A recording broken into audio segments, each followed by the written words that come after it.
What's up, y'all? Welcome back. If you're new here, welcome to the video, welcome to the channel. We gotta drive this thing some more, get some more miles put on it, but there are some other things we have to do as well, some little small knickknacks, and everyone's favorite task, wiring. So let's get into it.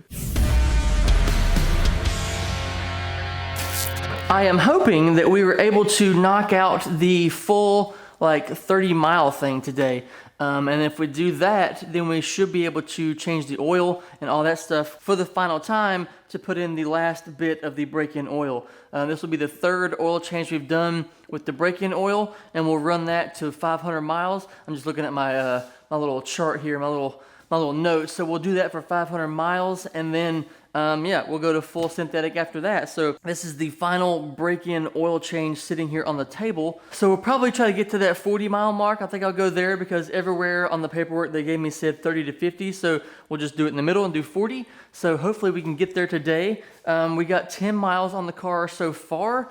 I do have to take care of it and do it slowly with all the other things on the car that are brand new. Transfer case, transmission, rear diff, all that kind of stuff. But first things first, let's go ahead and take care of some things on the interior of the car. I would like to get this shift knob on there. I tried putting this shift knob on in the last video and I didn't share it, but where's it at? We had an adapter made a few years ago because when I was refreshing the shift knob, it's a titanium ARC shift knob, and I heated it up, and the little adapter piece was like stuck inside of it. It was plastic, it melted, whatever. So we went and had one made. And so this thing, because I couldn't find any at the time, this was during like the peak of the you-know-what. And so there was just nothing anywhere, and so I couldn't find anything that would fit it, etc., etc. We went and had one made by some guy who did like CNC work. This is plastic, he made it for me, but apparently the short shifter from Torque Solutions we put on the car changed the thread pitch of the shifter. So I think from what I looked up online, it is now 10.5 thread pitch, whereas before it was 10.25. So that little adapter we had made won't work. So I ordered a set of Mishimoto adapters to put on the shift knob. So we'll try to put those on there and see if one of those adapters will work, and yeah, go from there. Oh yeah, that is much, much better. Those little adapters worked perfectly from Mishimoto, fit right into the ARC. Now we have a shift knob. Now I might be able to actually shift and like not chew my hands up on the threading, and we probably will be able to shift the car a little bit more properly, you know what I mean? Well, that was a quick and easy fix. So now that we have that taken care of, I would love to go through and take care of some of the wiring in this car. It's a little bit everywhere. I won't show you guys a lot of that because I showed you guys so much wiring from before. Unless something crazy pops up, I'll show you that. But yeah, I'm gonna go in there, clean some things up, try to get it a little bit more organized than what it is currently. It won't be the final fix because I'm thinking about painting the interior of the car, laying down some, like just scuffing the car up, laying down some primer, some epoxy primer in there, and then probably some blue paint, just to get it like looking a little better. Yes, we're gonna put down an entire like layer of sound deadening material, but I just think doing the epoxy primer and all that kind of stuff will just make things look a little bit better. It'll have a good layer under the sound deadening material and all that. But I am rambling, so we'll get it taken care of either way. Here I was just trying to, I was really considering cutting out the entire ACD part of the harness there because I don't need it. We went to a non-ACD transfer case on the car. There's no ACD computer in the car, nothing like that. So it's just wiring just hanging around for no reason. So I really considered cutting it out, but I figured I'll just leave it in there for now. We can always cut it out later if we want to. But yeah, it was almost gone. Okay, it's been a little while, and we got some of the wiring cleaned up that I wanted to get cleaned up and out of the way of my feet and stuff like that. I was gonna wire up this volt gauge right here, but I don't know what it is, but my mind, I don't know if it's the heat or what, but my wiring mind is not with me today, so I'm gonna put that on hold. So I guess let's go, let's put down that big ass ramp, we'll get in the car, start it up, and we'll take her for a little stroll.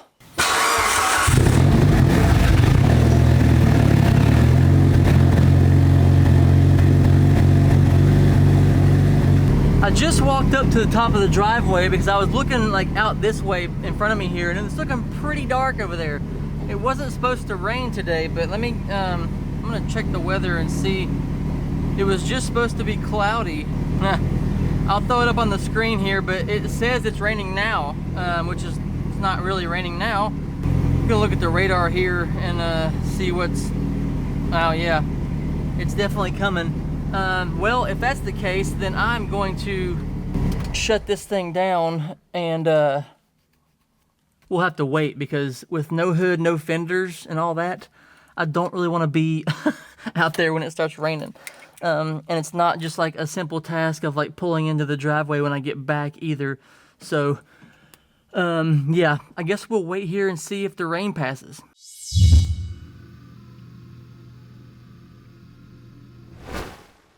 Okay, I've been sitting here for like an hour and it still hasn't rained, even though it's been saying it's raining the whole time.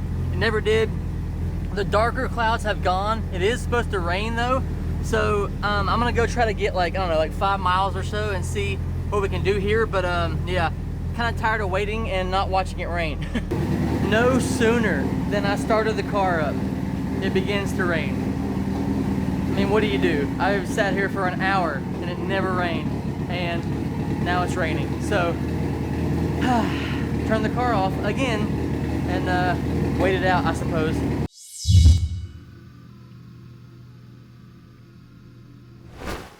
Well, it stopped, so let's try this again.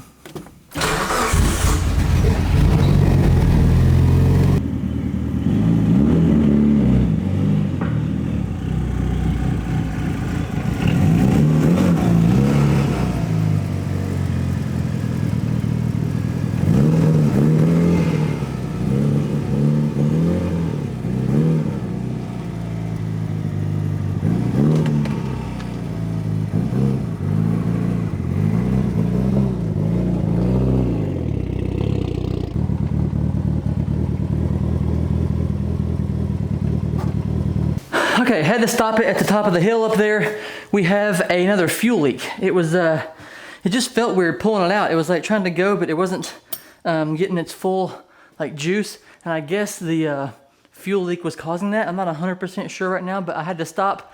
And when I got out and looked, I saw it was like super wet around that same spot we had the leak before, around that gauge that screws onto the fuel lines. And so I think that stuff we put on the threads, again, the fuel's eating it up, and I'm not sure what to put on there. I mean, that was supposed to be PTFE, like fuel type of stuff, and it still ate through it. It took it a while, took it longer than before, but it still ate through it apparently, and we're leaking gas pretty good. So I'm gonna dry it up in the engine bay there, and then I'm going to take off that gauge, and then we'll just hook the feed line up to the fuel rail itself, get it back down into the garage at least, and try to keep it from leaking. And it makes me concerned that we're like, that paste and stuff is like getting sucked into the fuel. That has me, a little bit concerned as well. But anyway, gotta get that thing off of there and get it down in the garage again, because it's gonna rain again, and here we are sitting at the top of the driveway.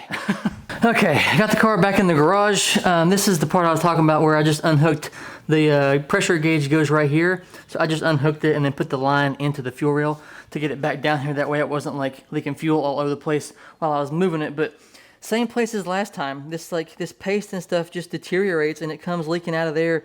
That time was pretty heavy. I'm using PTFE paste, but I'm not like, this is the second time that this paste just gets eaten up by the gas and it leaks out right there. I'm either not putting the right paste or I'm not putting it on tight enough. I put it on there pretty dang tight that time after the first leak, because I was like, I didn't want it to do that again, but I put it so tight that I was like, I don't want to break it, you know what I mean? So I guess I'm going to try this one more time. I'll take this all apart. I'll put some new paste on it. I'll let the gas dry out of it so it doesn't like immediately eat it up.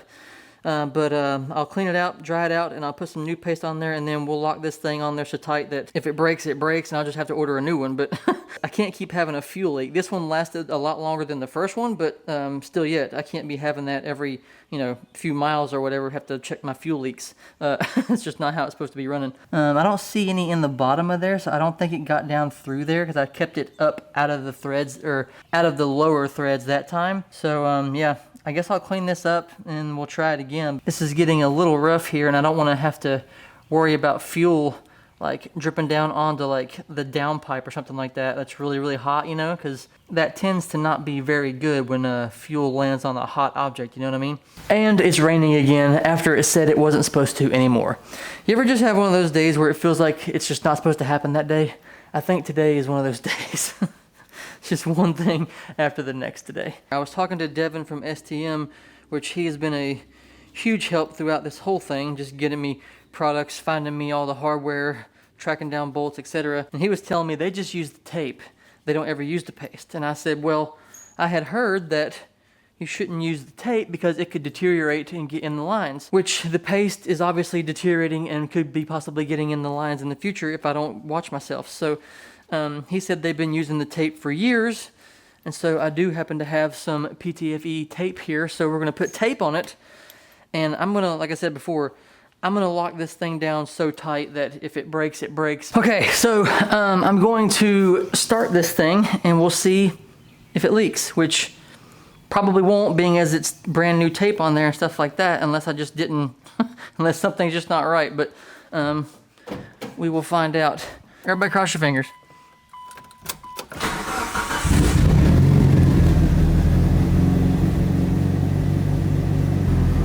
Seems to be good, and it's running a little better now at idle, it sounds like, as well, compared to earlier. Earlier just didn't sound right, you know what I mean? Like it just, which I guess it was leaking fuel, so that would make sense. Don't see anything. My fuel pressure is down to 41, and we set it to 43 when we were first tuning the car. So maybe I'll adjust that back up to 43. Well, it's been running for a few minutes. We're up to operating temperature, 160. Everything seems fine. There's no leakage, nothing like that. So maybe we'll go for a quick little drive here. Okay, so we made it to the gas station, getting a little bit of gas. I'm gonna let it run through the hoses there and see if anything leaks out or whatever. Cross my fingers, hope not. But this is the first time it's had like pressured gas coming in it instead of just down a funnel. So I kind of want to just wait a minute and see if anything like happens while I'm here. But seems to be going okay. Sorry I'm not filming a lot this time, but I'm by myself and there's not a whole lot I can do. So yeah, I'll try to get some more shots on the way back through, but had to get some gas because the light came on and we were kind of not like far from the house, but far enough to where like I'll just go get some gas real quick. We just had to cross the road, so I don't want to be out here too long with no fenders and hood and all that stuff. So we'll try to get back to the neighborhood as soon as possible.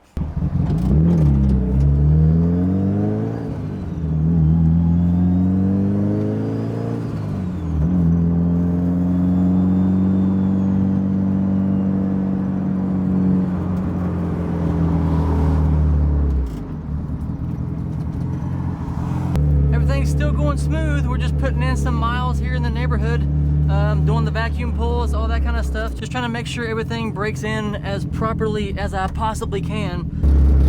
If I could get this damn speaker to stop vibrating, that would be lovely. Hear that squeak?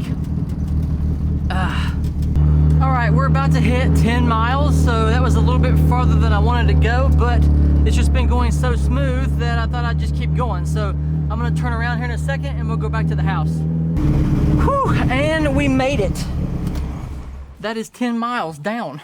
That makes 20 miles so far on this car, and that puts us about halfway to our goal of getting to this last oil change with the 40 miles.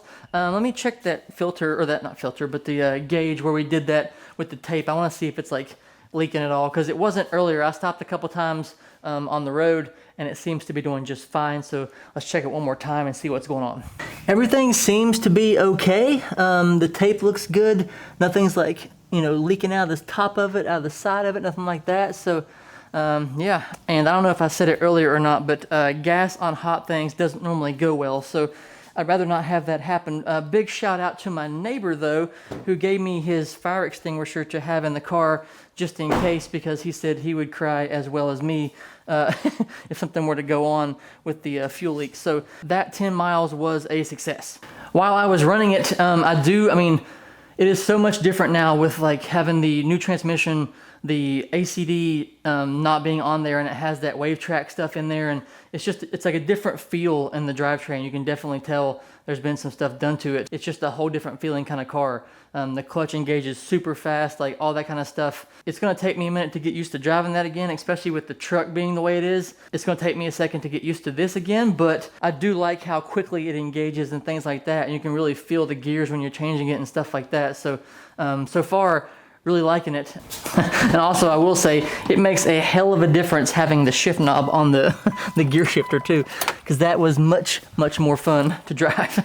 Okay, so I was just upstairs editing this thing, and this video is getting kind of long as it is, so I'm gonna go ahead and cut it off here. We didn't get to do the oil change and all that stuff with the miles and everything, with all the setbacks and the rain and all that stuff in this video, but if I went ahead and did that now, it would get to be a pretty long video, and so I figured I would just go ahead and cut it. We'd upload what we have. I mentioned before how I was going to change my content up a little bit. Whenever I had something, I had it, and if it was done or not, we just put it up anyways. And you guys have said before in some polls that I have asked that you just like seeing the content, so hopefully you guys enjoy this one. We didn't get a whole lot done this time, but that's how it goes sometimes in the garage. You think you have the whole day planned out and it's all good to go, and then things happen. But next time, we'll get this thing out there, we'll get some more miles on it, we'll change the oils, we'll check that TK's fluid along the way, make sure this thing's all the way buttoned down and ready to go that 100 miles, 500 miles, and then everything is all broken in and good to go. We're moving right along. It's just all these little bugs and stuff like that. You got to work it out. And so, yeah, thanks for watching. I do appreciate it very much as always. Drop a comment down below. Let me know what you guys think, and I will see you in the next one. Bye.